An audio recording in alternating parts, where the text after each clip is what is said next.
Good morning, everyone. I'm Brenda Quintana from QBsQuest.com. I am sharing a recording today rather than doing a live because I am traveling back to Boston today. Fingers crossed, all goes well. We were in San Francisco visiting our son who's on a work term from his degree. He does work terms every 4 months, and so we decided to go visit him. He actually goes to school in Canada, but he has a work term out in the San Francisco area.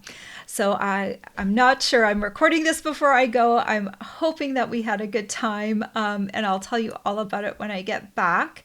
And I will be back doing my regular lives on Friday and of course next Tuesday as well. So if you want to catch me live again, please join me on Friday at 10 a.m. Eastern on YouTube. All right, today is Casing Tuesday, and as some of you know, that's the day when we take a card out of the catalog and we give it a makeover. And we do this every single week, and we have a Facebook group so that you can join in if you would like to. And if you want to know where to find that, just look down below in the description of the video and you'll find a link over to our Facebook group. Every week we have people that join in and copy the card with us, or you can just watch and see what everyone else does and be inspired in that way. So let's take a look at what today's card is. Isn't that cute? Oh, I love those Easter bunnies. Now, this is using the Easter Bunny Bundle.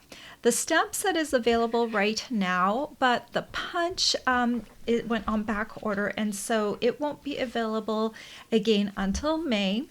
If you are on my email list, I will let you know when that punch comes back in stock. It will be too late for Easter this year, but I would definitely think about picking it up for Easter next year. Such a cute stamp set, but this is the starting point. We're not going to actually make this card today, although it is super cute. We will be doing a makeover of this card. And so we have a sketch that you can use to follow along. And this will give you the basic measurements for the card. You'll notice that this darker gray right here where it says frame and 5 inches by 3 3/4 inches. If you don't have a frame die like I do, you can just make this another layer, or you can cut yourself a frame using your paper trimmer. Just cut out that size 5 by 3 3/4 and then cut out an inner rectangle to create yourself a frame if you'd like to do that. So we only have 1 week left of celebration, and next Tuesday will be the last day that you can earn celebration rewards for every $50 or $100 you spend from Stampin' Up. So if you haven't already placed an order, or if you still have some more things to place, it makes a lot of sense to order now so that you can get rewarded. If you want to know all the rewards that are available, if you click down on the blog post link down below and go over to my blog post, there's a little banner right up at the top that says February specials. Click on that and you'll be able to see the celebration rewards that are available right now. I also have a reward for you. If you use my host code and spend $50 with me in the month of February, you will be getting the iridescent pastel gems. This is a cute little pack, and we've got some pearlescent ones, one with some with the blue hue and some kind of with a reddish corally hue to them, and these are just great for popping on cards and 3D projects to give them a little bit of sparkle. So that will be this month. Next month there will be a new host code and a new reward from me.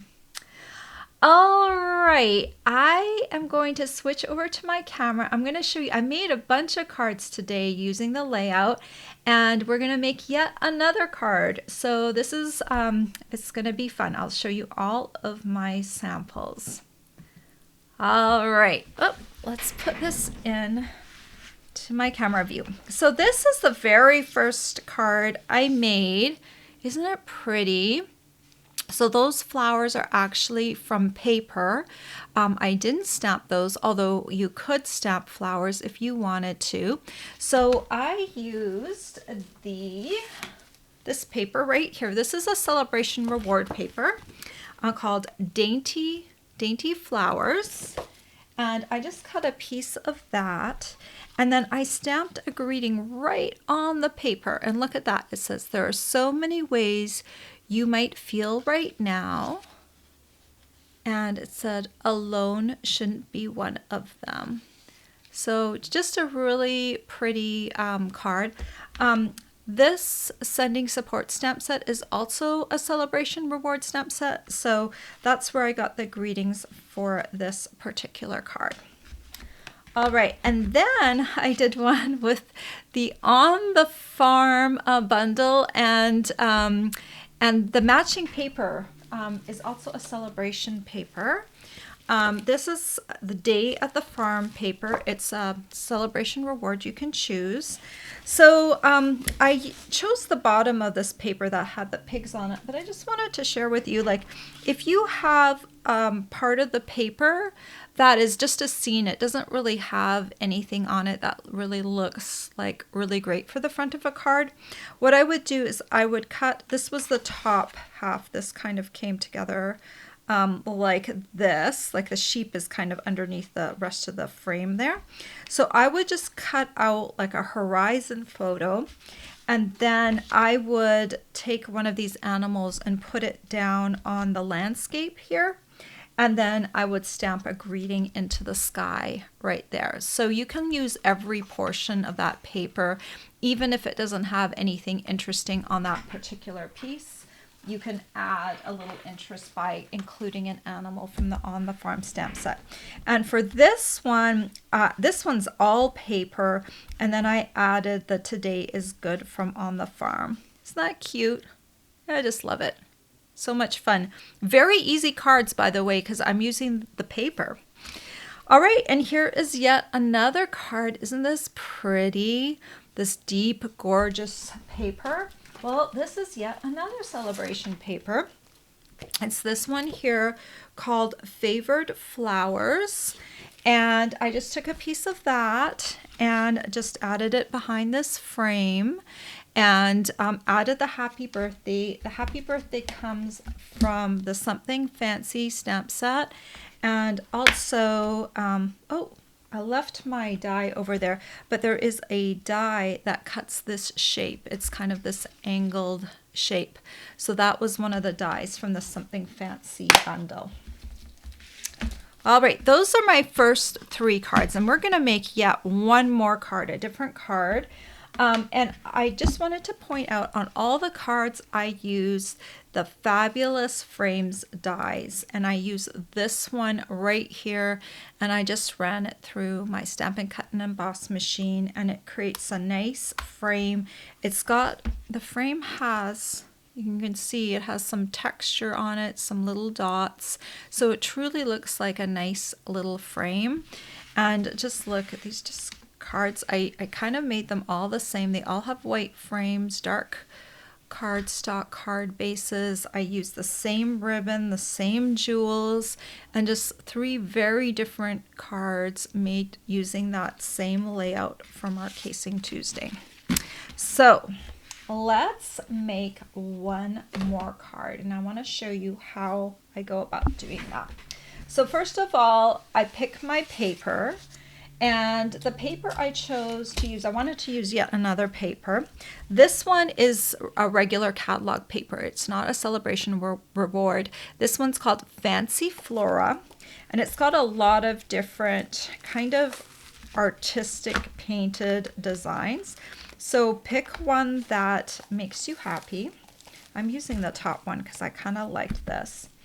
I already cut myself a frame because I was making a lot of cards, and so I have an extra one, but it's very easy to do. Just take a piece of a quarter piece of cardstock, 4 1/4 by 5 1/2, and run it through the frame with the frame die in your Stampin' Cut and Emboss machine. You have to use the larger one, not the mini machine, because the mini machine is too narrow to fit this frame through. So you want to cut yourself a frame. You pick your paper, then cut yourself a frame. Even if it's not the right color at first, you can always change out the color, but you want to see what part of the paper are you going to want to use. And when I looked at this paper, I decided I like this section of the paper.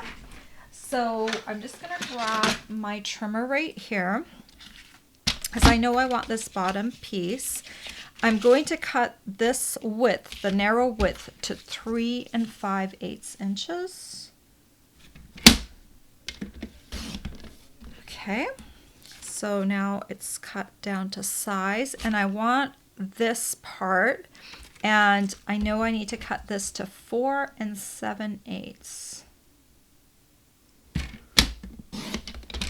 All right, and then this should fit right behind my frame really nicely. So then you need to decide if you're going to use paper like the way I'm using it, you're going to decide what color of cardstock. So there are a few I tried. I tried Starry Sky. I tried Calypso Coral, that's in here, but I thought the best one was Orchid Oasis. So I'm just going to layer these up. I'm not going to glue anything right now, but I thought this looked really pretty. Just pick a color out of your paper. Okay. And the white frame is neutral, right? So it's just very easy to choose that.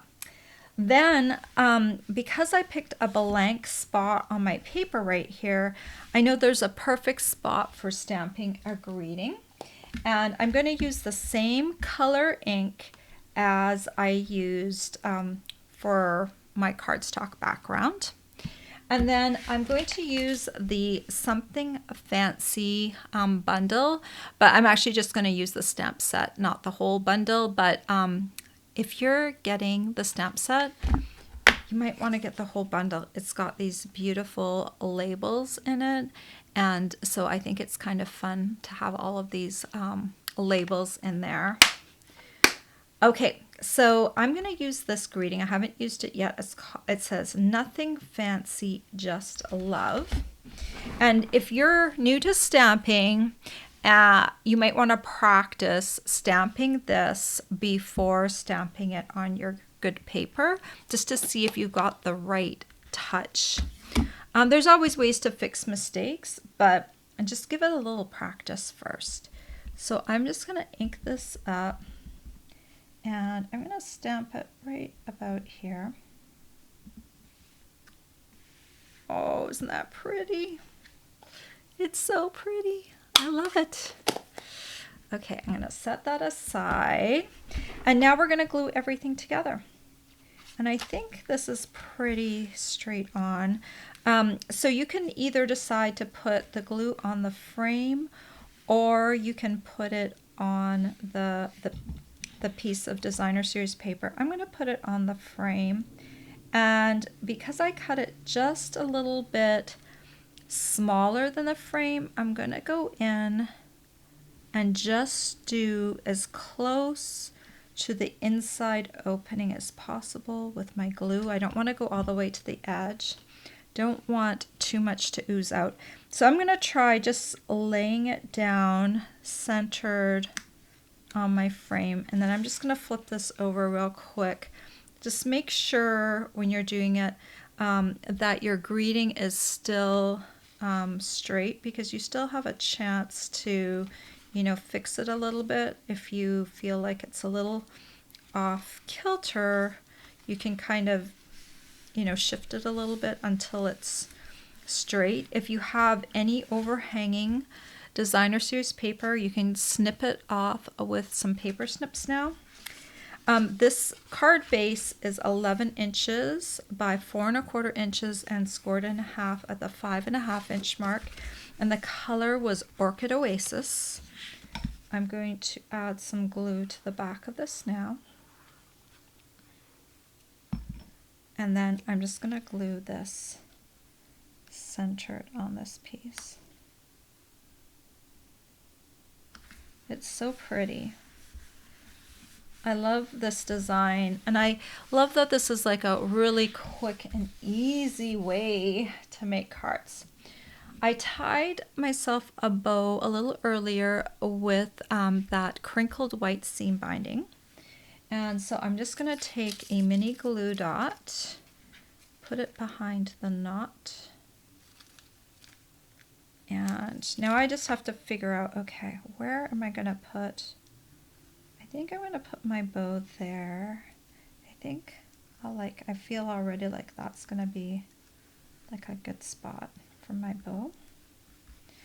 All right, and then I'm going to come in with some iridescent rhinestone jewels. And I am just going to grab a few.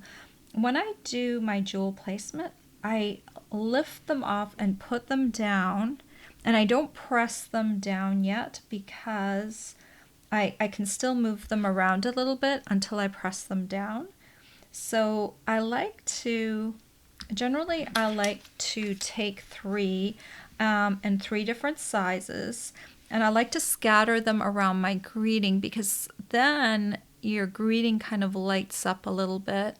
And I like that placement. I've got them all scattered, the three sizes, and since I like that placement, I'm just going to press down on there. And that is my finished card. Like, how easy is that? We've got so much beautiful paper right now. We've got paper to suit so many different purposes. Let me see if I can get them all four across on the page here. They're crooked. They're not crooked according here. I'm gonna shift like that. Okay. My camera tripod went off a little crooked there. So you can see just like the different paper that we have can make a really quick card. I just want to point out, this is the crinkled seam binding I used here. It's a very light, beautiful ribbon. You notice on this one right here, I colored it with Stampin' Blends. This ribbon colors really well. And I just used my dark Freesia Stampin' Blends on a piece of scrap paper, and I just tinted it to a new color because the white was just a little bit too much for this card. But I could have dyed any of these ribbons. Always dye your ribbon before you put it on the card because it will bleed through to your card and then it will mess up your card. So make sure you do that dyeing. And it just takes, if you use Stampin' Blends, it just takes like under a minute for it to dry because they're alcohol markers. So you can really dye your ribbon in whatever color you want. So these cards are pretty inexpensive to make. Of course, you need a frame, or if you don't have a frame, you could have just cut yourself a layer for behind here. And I can't remember what the layer was. The layer would have been, I would do 3 3/4 by 5. Do 3 3/4 by 5 and just layer the piece of paper on there if you don't have the frame. So there are ways to do things a little more easily if you don't have all the supplies to start with. All of the cards have the iridescent rhinestone jewels. So it's just pretty easy. Pick a paper pack, a designer paper pack, pick a cardstock color for your backgrounds, get a roll of ribbon, get some iridescent rhinestones, have a greeting set, and some ink to stamp your greeting. Very, very easy. I hope you liked that. I really wanted to do a quick card for today. I could have gone more elaborate, but I wanted to share with you. I used a lot of Sale-a-bration products on today's cards because we just have a week left and I don't want anyone to miss out, because I sometimes don't have time to showcase every single product that Sale-a-bration has to offer. And I thought it would be nice to kind of see a quick wrap up of some of the paper today. So don't forget, I have my host code going if you're going to place an order. Or there's one other thing. If you're going to be placing a large order, and if the Sale-a-bration rewards aren't necessarily exactly what you want, or none of them have enticed you, I would consider instead getting the starter kit, because the starter kit is the best deal. If you're going to spend $100 anyway, the starter kit, the base starter kit is $99, and you have a week left. February 28th is the last day to get in on the starter kit special, and you will get $175 worth of products, so almost double what you're paying, plus free shipping. The only other thing you pay is tax, so it's $99 plus tax, and you'll get $175 worth of product. So if you're placing a large order anyway, think about it, because it's a really good deal. Thereafter, your orders are 20% off. And if you would like the mini machine, this is our mini die cutting machine. This one's in boho blue, and there's also one in white if you prefer. If you want the mini machine added to your starter kit order, then you can pay $129, and you still get the $175 worth of product, but you'll also get a mini machine. The mini machine is valued at $63, so it's an absolutely fabulous deal to get the mini machine for $129, and as well as the $175 worth of free products. So there are those options available to you. All right, everyone. I'm sorry I couldn't be live with you today, but I will love to catch up with you next week if you're a Tuesday regular, or on Friday. I will be back with either a 3D or a fancy fold card on Friday, 10 a.m. Eastern Standard Time on YouTube. I hope you have a great week until then. See you soon. Bye-bye.